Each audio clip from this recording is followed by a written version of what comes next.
right, and we're back. Teeter, you want to tell us what in the hell File 13 means?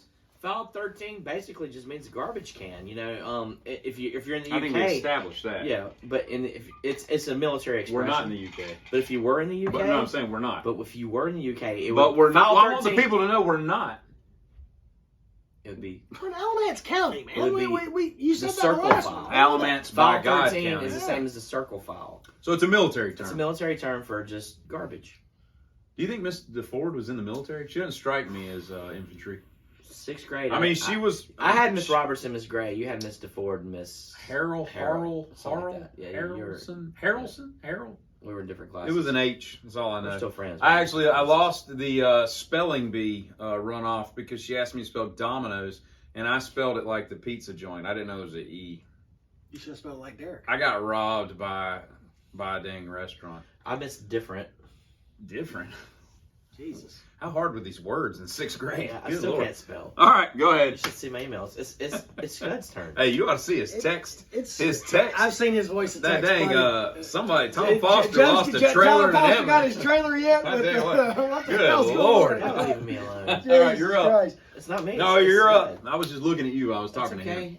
You're up. All right, so these guys came out right at the turn of the millennium. I remember I was Backstreet Boys. I was in college. I was doing that. I was doing adult things and all that. What does stuff, that mean? That's kind of ominous. Like going to the X-rated theaters. Maybe a little bit of the drugs. You know, but I remember drugs. I don't know. The drugs. Oh yeah. We won't talk about that. And I remember hearing these guys like, this is a cool sound. It was hard, but it had almost like a pop rock feel behind it. That's what she said. And then I see the group and I'm like, oh, these guys look pretty cool. You know, this guy's got blonde hair and brown eyebrows, which I really don't understand what's going on. But the crazy thing was, where these guys are from was about 15 minutes from where I went to college. Montana. You went to Catawba.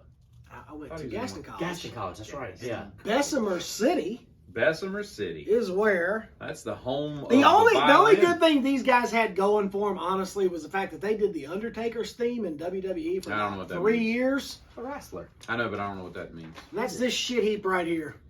Limp Bizkit. Oh, I had it. I got it. I don't know how. I called it. These guys are an absolute clown show. $3, y'all. $3 bill, y'all. $3 bill, y'all. They had an album called Chocolate Starfish, which is the butthole, and hot dog flavored water. Yeah, but which is just their first album was good, man. Pollution. There's some great stuff off of that. Great. And dude, the first time I heard Faith, before it became stupid on the radio, it was their first song. It was way before they released it, and I'm listening to it. I'm like, well, it got to happen. And you listen to it, and you're like, and it goes in, you're like, holy crap, this is so awesome. Christ. But then they play it into the ground like radio does. I'll just say this: I don't hate that pick. You know, they did have a couple of good songs that, like, you just want to get your adrenaline going, like Rearrange. Good, like the Rocky theme. Good song. Rocky always gets you. It always gets me. You know, maybe it doesn't get you. You know, I don't know. But post note, we might be doing a future version of best movie soundtracks. I'm digging that. I'm thinking Rocky's got to show its my face number at one. I some already point. know it. Don't tell the people. I'll tell you what. Rocky 4's got to be. We'll have some outtakes we might discuss. But yeah, it's Limp Bizkit. Those guys are a shit show. Do you know why they named it Limp Bizkit? I don't even. Something about the unflaccid penis. No, it was a Japanese game show whereby people masturbate onto a biscuit, and the last person has to eat the biscuit. That's past the cracker in the Navy when you're on a submarine. I've never been in the Navy. Yeah, I haven't either. But File 13, we should put that. Well, in that's File a lot 13. more exciting than Nickelback. Yeah, that's the story. Jesus, that's the story what I is heard. going on right now? So we'll skip that game. Are you done? You got 2 in a row? Yeah. Okay. God. What did you say you thought past it was? the cracker. That's a lot worse than Nickelback. I mean, I can tell you where that came from. All right, my next one is Live. The Throwing Copper album hit, and it's a great album. It had me. I didn't own it, but my roommates did, and I listened to it. Golfer had it, yeah. In fact, that was probably one of the only CDs he owned. He's just a big Live fan. But that hit like my freshman year of college, and it was all over everything. And it was cool. I liked it, you know. A lightning crashes. Remember at the beginning, what's that guy's name? The lead singer? Ed. Ed. He had that that's the religious that thing. Long ponytail thing, and then he did away with it. Remember? Who is Walter? I've always who is Walter? I don't know what you're talking about. Our love is like Walter. Oh, that's not Water. this guy over here. It's Walter. I like Who the hell's Walter? I just my point is, I dug it. I dug it, and then I look back and I'm like, you're an idiot. You're a complete moron. Secret Somebody's a good album. Very good album. All right, well y'all keep rolling with that. That's fine. The one that had When the Dolphins Cry was really good too. I disagree with your pick, but that's okay. That's what we're here for. That's what we're no, here that's for. That's Hootie. Is it my turn? Dolphins I still like cry. Hootie. My number Dolphins don't make 7 me cry. is Maroon 5. There's 6. No, I'm on 7. Oh, okay. Then I get 6. Were you a fan of them? Yeah. Who? Maroon 5. Okay. I thought their first album was She really good. will be loved. I like that song. I did like that song, but everything I did since then is just about that guy taking his shirt off and I'll say this rocking though. tattoos. I think he really changed when he became a coach on The Voice. It could be. I really think he changed because Yeah. he was like, oh look, I'm gonna have this bromance with Blake Shelton and everything's about me. Yeah. I don't know what you are That talking about first right now. album is Good what's it musician. called? What's the first album called? Something 5. Maroon 5? No. No. Shit, I'll tell you. Hang on. Anyway, it reminded like a lot of the songs just in my mind. This is blasphemous, and I'm so sorry, internet. Oh God. It reminded me a lot of early like Stevie Wonder Songs about Jane. songs about Jane. I don't know if I can deal with this much longer. But anyway, I don't like them anymore. I think they're garbage. But I did like them. I bought that Songs About Jane and I listened to it. I don't know It's really anything good. other than what I've heard. I mean, it was I good, did. catchy. I've heard songs. some live performances by them and a couple of obviously their radio songs, and Yeah. I think they're pretty talented. It's just not my thing. I can't I don't listen like them to it. anymore. I won't. But I appreciate what they do. I mean, for Yeah. the type of music they make, I can appreciate why people would like it. I mean, he seems pretty talented. Harder to Breathe is a fantastic Yeah, song. and he probably doesn't have a problem with That's a women great buying him song. a drink at a bar, too, I would I imagine. mean, people like them. He's a cute little guy, as the girls would say, Yeah. probably. I would My number imagine. 6 pick is Linkin Park. See, that goes the opposite for me. I hated him, and now I really like him. I Meteora is phenomenal. I saw Linkin Park open up for Project 86 and POD at the Ritz. POD. My wife said POD should have been on the list, but That's a good band. Dude, they've got some great I albums. like them. I didn't put them on the Yeah, list. no, you I still should. like them. Yeah. I would But take it off if you Linkin put it on. Park, I saw them would open, take and it then off. I bought their first album. I thought it was good. Then I bought the album they collabed with Jay-Z on, Yeah. and thought it was pretty good. But after that, I was like, oh, this band actually really sucks. So, you know. Do you remember the offshoot band they had with the No. dude from I know nothing. what's about the guy, the dead guy, was Wayne Static from Static X? They put that band together. No. Oh, it's pretty cool. Yeah, it was interesting. It was like a lot of Linkin Park Was and then Chester Wayne in Static. that band? I don't think he. No, I think the other singer was. Wayne Static was married to a porn star. And I think she's dead too. Let me make sure I get this right. What is it? What is it called when you take a song here and a song here and you pull them Mash together? it. A mash up. Have you ever Mash heard up. "Numb" and "Wake Me Up" together? Which Numb? By Linkin Park? Linkin Park. and "Wake Me Up" from Evanescence and Amy Lee. No, but Amy Lee dated the Jesus black-headed dude. Christ! No, I haven't heard it. They're The really other, the strong. guitarist with Yeah. the headphones? No, the DJ in the Oh, band. the other guy, other singer. singer. God, Amy Lee was so Amy good. Lee's got the voice of an angel. She does. Man, that her girl can voice is sing. phenomenal. And she's like 4'2". Yeah. She has one good song. She's let's be closed in honest. on a midget, which is It better so be mine close, more. man. That's the only good song they have. No. But I don't like Nah. Linkin Park. Anyway, I liked Linkin Park. Call me When I'm when sober? I'm sober is a great tune. Yeah. Everybody's Sing it for us. What? What's that first line of Call Me When I'm Sober? Don't call me. I can't do it. You never call me when you're sober. No, It's I don't think that's it's the a first great- line. Okay, are you done? Is it? Or you got to go again? It doesn't matter to me. Well, what number are we at? Don't lie to me if you love me. That's exactly what it is. to me. There it is. I'm if you done. love me. Are you really?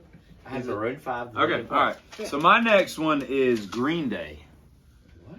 Teeter and I used to play Christie Road and a couple things off of Dookie when in our band. Christie, you ever heard Christie Road? Great song. Off of Kerplunk and what is it 10,000? Maniacs. Light Years Away. Yeah, I got 10,000 days. It had in my head. paper lanterns on it. Yeah, those first couple, and Dookie was great, but then they just saturated the radio and MTV and it just ruined it. Although I will say the beginning drums to Basket Case, Trey Cool is fast on them toms, but I can't stand them. I don't like them. It annoys me how, and I get the whole we're punk. We sold out. Well, the most, you sold out because you're punk, and that's not cool. It's like, well, the most punk thing you could have done was sell out. because it's like anti-punk, and I'm like, it's just stupid. Billy Joe Armstrong he strikes me as a big lap-flapping douchebag. He is, really does. and he's like 5'4". Yeah. And here's the thing: they came up with Rancid, like in that little San Francisco type area and the Bay Area. Op Ivy. Yeah, Operation Ivy. There were some crossovers and stuff like that. And Rancid never sold out, and they just did what they were supposed to do. And Green Day became this pop sensation crap. Side note: Rancid's one of the best bands. They are. The Rancid came out of that should get more love. That California city. Out Come the Wolves is one of the best albums of the 90s. God, so good. You know anything about Rancid? What? He didn't know nothing about Rancid. That's okay. That you need to get into that, dude. Just go buy Out Come the Wolves. It'll change your life. It's like 18 songs of awesomeness. But anyway. Time Bomb's on that, right? Yeah. Okay. Might get some grief on this one. White pants. Yeah. Might get some grief on this one, might not. No. These guys I was a fan of for probably a 2-3 year period. Anytime they hit something new, I was like, I gotta hear it. They redid some Pink Floyd stuff, which I was like, okay. Redid Pink Floyd. I was gonna pick that on my last but album. I don't. There's something about this now. Their bassist. I mean, you watch this guy play, and I mean, he's here, and he's got everything twisted up. And Rage Against the Machine. This is awesome. This guy is badass. That was Tim Comer. But their lead singer is a total douche to me. Fieldy is 5'4". Okay. Maybe it's not the same band. Is it that band? It's the Jonathan Davis. No. Lord, yeah. Yeah, but the first album. The first album Perfection. was fantastic. First it really album. was. But after that, it just got to a point where I'm like, dude, I can't deal with this. Remember you could put the headphones on and you could scan the CD and they'd let you listen to like you could listen to like first 15, 30 seconds. And 30 or seconds like that. And I listened to Blind. Yeah. And when that thing kicked in. But I hear I couldn't get to the register fast enough to buy that. Back then, you could give me Freak on a Leash. What was their first 3 albums were really good. What was that? What song was that? I know what you're talking about. Yeah. Got the Life. Got the Life. I mean, he used to be jamming, dude. You're like, yeah. And now it comes on. And Fieldy's such a douche, but his bass lines make that out. He's and dude, twisted David up. Silveria, a phenomenally underrated drummer because of the way he played. Like, he did some really tricky stuff. He was the little portly dude that had the long braided ponytail. No, that was Fieldy. Yeah, that's what I'm talking about. Yeah. I'm talking about the drummer. Yeah. David was awesome. But I mean, Fieldy, back then it was so catchy, and now I hear it. He did like slap and pop, but he forgot the pop. He just slapped. Yeah. And now I hear it, and I'm just like, nah, turn it off. I like that. I can't. I still like that, man. Yeah. I don't dislike them, but I haven't heard all their new stuff. It's good enough to matter. But They're coming to Greensboro. They don't turn me on. We should all buy tickets at the next break. I have a gig that night. I can't be there. Yeah, we can just take a break. Whatever. Okay. All right. Your last one or no? I'm going to. We're gonna end. Okay. All right. So I'm making the turn. Teeter, take us out to some Tom Petty and the Heartbreakers off of the so we've got 5 the best left? album he ever did. Wildflowers? No, Tom Petty. Wildflowers. No, that's not his best album. I think it is. No, Damn the Torpedoes. That's Wildflowers. You're gonna sing off of Damn Torpedoes. You belong in the wildflowers. You belong.